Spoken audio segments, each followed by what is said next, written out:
Ben sizinle fəxr edirəm. Bütün Azərbaycan xalqı sizinle fəxr edir. Və Ermənistan silahlı qüvvələri, Azərbaycan xüsusi təyinatların adı gələndə titrəməyə başlayırlar. Onların canlarında olan bu xof bugüne kadar çıxmır və çıxmayacaq. Biz müharibə istəmirik. Biz istədiyimizə nail olduq. Tarixi ədaləti bərpa etdik.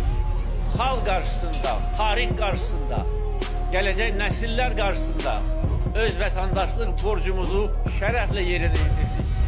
Ancaq hər zaman biz ayıq olmalıyıq. Çünki Ermənistanda bugün də revanşist qüvvələr baş qaldırır. Ermənistanda bugün də Azərbaycana qarşı ərazi iddiaları ilə çıxış edənlər var. Biz bunu daim diqqət mərkəzində saxlamalıyıq. Buna laqeyd olmamalıyıq.